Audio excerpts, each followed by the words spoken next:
আজকে সন্ধ্যায় আমরা একটু বের হই টুকটাক কেনাকাটা কিছু উদ্দেশ্যে। আর বের হয়ে আমরা রিক্সা নিয়ে নিই। রিক্সায় প্রায় অর্ধেক রাস্তার মতন চলে যাই। তারপরে আমার হঠাৎ মনে হয় যে আমি তো আমার পার্সটাই নেই, আর পার্সেই টাকা ছিল। আর প্লাস আমার হাজব্যান্ডের মানিব্যাগেও বেশি টাকা ছিল না, যা ছিল শুধু রিক্সা ভাড়া যাতায়াত খরচই হবে। কেনাকাটার টাকা ছিল ওর কার্ডে, ওই কার্ডও আমার নেওয়া হয় নাই। তারপর আর কি, তারপর আমরা আবার রিক্সা ঘুরায় বাসার কাছে যাই। ওখান থেকে আবার আমরা টাকা কার্ড সব নেই এবার, যে কার্ডও নিছি পার্সও নিছি।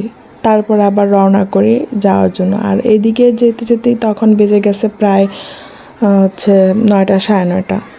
ওই যে প্রথমে একটু বাধা, এরপর আমার আর কিছুই ভালো লাগতেছিল না। যাই হোক, তাও কোনো রকমে দরকারি কিছুর কেনাকাটা করলাম। হাঁটতে হাঁটতে তো আমাদের ক্ষুধাও লেগে গেছিলো, এই জন্য আমরা একটু হালকা পাতলা খাবার দাবার খেতেও বসে পড়লাম। আমি আর আমার জামাই নিয়েছিলাম নান আর গ্রিল, আর বাচ্চারা তো গ্রিল খেতে পারবে না, ওটাতে প্রচুর ঝাল থাকে।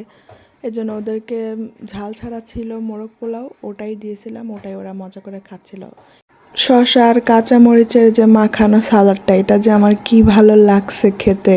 প্রচুর ঝাল ছিল, একটু হালকা লেবু ছিল, কিন্তু খেতে অনেক ভালো লাগছে।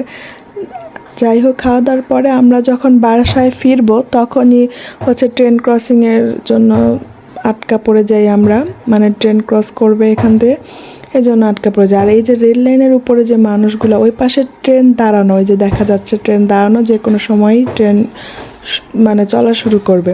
ওদের কি সাহস, ওরা এখনও রাস্তা ক্লিয়ার করতেছিল না, যার যার ব্যবসা করতেছিল, ওইদিকে আর মনোযোগই নাই। যাই হোক, ট্রেন যখন ছেড়ে দিছে, হুইসেল দিছে, তারপর ওরা লাইন ক্লিয়ার করছে।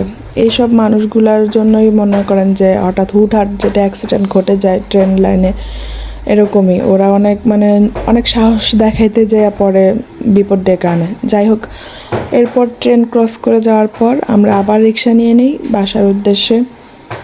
তখন প্রায় 10:30টার মতো বাজে। ঢাকা শহরে হয়তো বা কিছুই না, মানে রাতের শুরুও না তখন। আর এইদিকে সব নীরব হয়ে গেছে।